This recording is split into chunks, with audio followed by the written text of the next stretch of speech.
चिदंबर नमस्तेस्तु चिंतितार्थप्रदायिने औदुंबर सदावासा चिदंबर नमोस्तुते। सर्व साधक बंधूंना आत्मज्योतींना साष्टांग प्रणाम। जय चिदंबर। राजाराम महाराजांचा असा एक अभंग जो आपल्याला अशी अवस्थेमध्ये घेऊन जातो जिथे आपल्याला स्वामीशिवाय दुसरं काहीही दिसणार नाही। एका भक्ताची म्हणा, साधकाची म्हणा, आर्ततेने ही काय म्हणतो आपण, बड़े आर्तता से उन्होंने पुकार लगाई थी और परमात्मा ने उनको आकर वो अभंग के द्वारा ही दर्शन दे दिया है। असा एक अभंग आहे आणि हा अभंग ज्यांनी ज्यांनी हा अभंग हे केलं, गायला आहे, त्या ताईचा जो आर्तताची जी भावना आहे ती खूप उत्कट भावना आहे तिला स्वामीप्रती, ते मला जाणवलं. कारण तिचा आणि माझा अनुभव एकसारखाच आहे. तो इथे जाणवतो, हृदयात जाणवतो. ती तळमळ, ते डोळ्यातून पाणी वाहत होते जेव्हा मी ऐकत होते, कारण तसा तो अनुभव झाला मला. कारण तो एक एक हाक जी आहे स्वामीला मारलेली, ती आर्ततेने मारलेली हाक आहे. ती फक्त बाह्य बाह्य ह्याच्यातून परिस्थितीतून हाक मारलेली नाही आहे. ती हाक हृदयातून मारलेली हाक आहे. आणि जेव्हा आपण अशी हाक स्वामीला मारतो तेव्हा तो आपल्या जवळ येऊन उभा राहतो. काय मागे पुढे आतमध्ये सर्वत्र आपल्याला व्यापून टाकतो. तो त्याच्या प्रेमाने व्यापून टाकतो. आणि तो जेव्हा आपल्यासोबत आहे, आपल्या दुसऱ्या तिसऱ्या गोष्टीची काय गरज आहे हो, जरा विचार करा. कोण आपल्याला महत्त्वाचं आहे? जग, प्रपंच, नाशिवंत देह की स्वामी, तो चिदंबर, तो परमात्मा, परब्रह्म वस्तू कोण हवं आहे आपल्याला? याचा विचार आपण सर्वांनी मिळून करावा.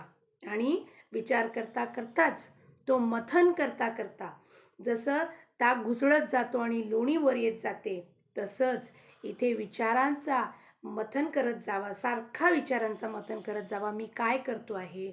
मी कशासाठी इथे पृथ्वीवरती आलो आहे?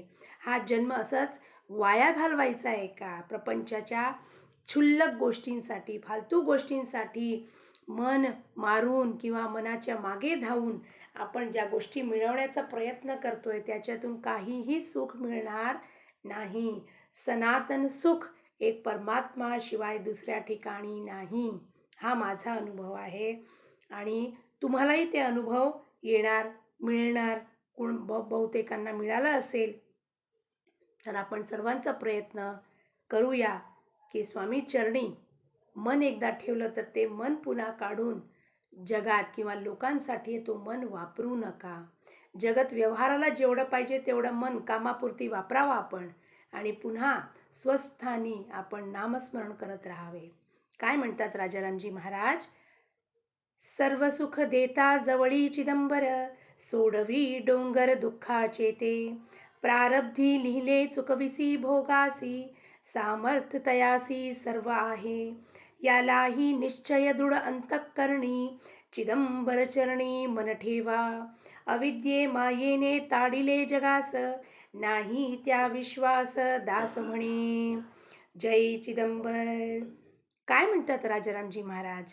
सर्व सुख देता जवळी चिदंबर.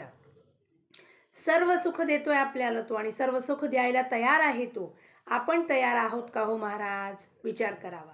एक चिदंबर असेल तर सनातन सुख त्याच्या नामात, त्याच्या रूपात, त्याच्या लीला, त्याचा कथाश्रवण, त्याचे अभंग वाचण्यात जे सुख आहे, बोलण्यात जे सुख आहे, कीर्तनात जे सुख आहे, ते सुख दुसऱ्या तिसऱ्या काहीही गोष्टीमध्ये नाही आहे. असा तो सर्व सुख देणारा असेल, निज सुख देणारा असेल, तेव्हा काय आपल्याला दुसऱ्या गोष्टीची मागे धावण्याची गरज आहे? सोडवी डोंगर दुःखाचे ते. दुःखाचे ते डोंगर तो सोडवणार. एका क्षणात तो आपल्याला त्या गाठीपासून, ज्या उकलली गाठी म्हणतात तुकाराम महाराज, की बंधनापासून उकलली गाठी, माझी गाठ तू सोडून दिलीस आहे. या प्रपंचा देहापासून जे गाठ जमा होती ती गाठ तू सोडून दिली आहेस परमेश्वरा. प्रारब्धी लिहिले चुकविसी भोगासी, माझ्या प्रारब्ध जे आहे, प्रारब्धाने जे भोग मी भोगतो आहे ते चुकवण्याची, ते पालट करण्याची सामर्थ्य कुणाकडे आहे, तर तो फक्त तुझ्याकडे आहे चिदंबरा. दोनदा दोनदा मला स्वतः अनुभव आलेला आहे. प्रत्यक्ष माझ्या जीवनात मी मरण पावलेलं असून पुन्हा मला जीवन देऊन माझे प्रारब्ध परमात्मानी, त्या स्वामींनी चुकविले आहेत आणि ते पालटून दिलेले आहे माझे प्रारब्ध. या अभंगाचा आणि माझा इतका इतका गूढ संबंध आहे किंवा नातं आहे की माझ्याशिवाय हे हे कोण ओळखू शकतो की दोनदा मला त्या माझे प्रारब्ध बदलून मला पुन्हा हा जीव, हा श्वास दिलेला आहे. यालाही निश्चय दृढ अंतःकरणी चिदंबर चरणी मन ठेवा. हा मन ठेवण्यासाठी त्याच्या चरणी आपल्याला काय हवंय? दृढ निश्चय हवा अंतःकरणी. अंतःकरणातून सगळे फालतू गोष्टी काढून टाकून, जे अहंकार आहे, देहबुद्धी आहे, अहमपणा आहे, तुमचं सगळा जे मालिन्य भरलेलं आहे ते सगळं फेकून द्या. त्या सद्गुरूच्या चरणी लोटांगण घाला आणि एकदा का ते लोटांगण घातलं मनाने, पुन्हा ते कधी वर उचलूच नका. त्याच्याशिवाय जगात दुसरं तिसरं काहीच नाही आहे. आणि हे मी शब्दामार्फत नाही सांगू शकत की मला काय मिळालेलं आहे. त्याचे चरण धरल्याने मला काय मिळालेलं आहे मी तुम्हाला शब्दाने सांगू शकत नाही. तुमचा तो अनुभव आहे आणि अनुभव घेतल्याशिवाय कुणाला ते कळणार नाही. यालाही निश्चय दृढ अंतःकरणी चिदंबर चरणी मन ठेवा. चिदंबर चरणी मन ठेवा म्हणजे काय? आज मन ठेवलं, 2-4 तासाने 2 माळ जप केलं आणि पुन्हा उठून आपण प्रपंचात उठसूट वागत गेलो, तर त्याला नाही म्हणत मन ठेवलंय आपण. मन ठेवण्यासाठी परिपूर्ण त्याच्या चरणावरती वाकावा लागेल आपल्याला. आपण काहीच नाही आहोत, आपण त्याच्या दारीचे भिकारी आहोत असं समजून नित्य तुझे द्वारीचा भिकारी भिक्षा मागत असो मी द्वारी, हे हे भिक्षा रोज आपल्याला मागावी लागेल. तेव्हा कळेल की आपण कण आहोत. कण, अणू, अणूला कसला अहंभाव, कसला अहंकार, कसला देहबुद्धी असावा, याचा विचार प्रत्येकाने करावा, प्रत्येक अणूनी करावा. मी काहीच नाही आहे हो, मी काहीच नसताना एवढा अहंभाव धरून मी कशा त्याच्या चरणी मन ठेवू शकते. पुढे काय म्हणतात? अविद्ये मायेने ताडिले जगास, नाही त्या विश्वास दास म्हणे. कारण हे सगळं कशासाठी होतोय? अविद्या आणि अज्ञानामुळे.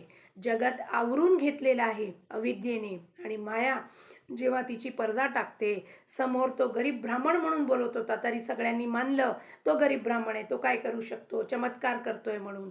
पण प्रत्यक्ष स्वामी सर्वेश्वर, तो त्रैलोक्याचा राजा, परमेश्वर निराकार शुद्ध ब्रह्मस्वरूप साकार घेऊन इथे आला, तरी ते आपण त्याला ओळखू शकलो नाही. कारण आपल्याला निष्ठा, श्रद्धा, भक्ती नाही आहे, विश्वास नाही आहे त्याच्यावरती. त्याचं कारण काय? अज्ञान, अंधकार, माया. या सगळ्यांमुळे आपले डोळे, आतमधले डोळे झाकून गेले आहेत. आणि त्या वासना जेपर्यंत जन्मजन्मांतराचे ते धुतले जाणार नाही, तोपर्यंत तो कसा आपल्याला दिसणार? तो दिसण्यासाठी आपल्याला नामाची कास धरावी लागेल.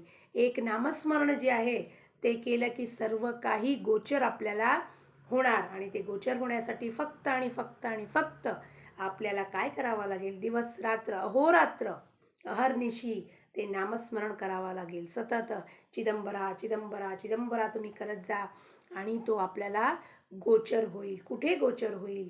हृदयात गोचर होईल, प्रकट होईल तो. आणि हृदयात प्रकट झाला की सर्वाभूती आपण पाहू शकतो. हृदयातच पाहिलं नाही तर जगात कुठे पाहू शकतो आपण? नुसतं बोलतो तोंडाने सर्वाभूती मी चिदंबर पाहते म्हणून. कुठे पाहतोय आपण? कुणालाही पाहत नाही. जोपर्यंत हृदयात पाहिलं नाही तोपर्यंत बाहेर आपण कुणातही त्याला पाहू शकत नाही. तर राजारामजी महाराज काय म्हणतात? मनाला आधी स्वच्छ करा, आधी त्याला धुवून काढा. नामस्मरणाने धुवून काढावा लागेल. जसं चिकटलेली भांडी आपण सारखं घासणीने घासून घासून काढतो, तसं मनावरती हे जे मालिन्य साचलेलं आहे त्याला खूप खूप घासावं लागेल. कशाने घासावं लागेल? नामस्मरणाने आपल्याला ते घासून काढावं लागेल. तेव्हा तो स्वच्छ होणार, शुभ्र होणार. आणि स्वच्छ शुभ्र अशा मनात तेव्हा आपल्याला तो प्रकट होणार. राजारामजी महाराज आणि स्वामींच्या चरणी हे अभंग समर्पण करून त्यांना प्रार्थना करूया आपल्या सर्वांना ते भक्ती, श्रद्धा, निष्ठा आणि सबुरी द्या. म्हणून सर्व लोकांना चांगलं होवो, भलं होवो, लोका समजता सुखिनो भवन्तु. जय चिदंबर.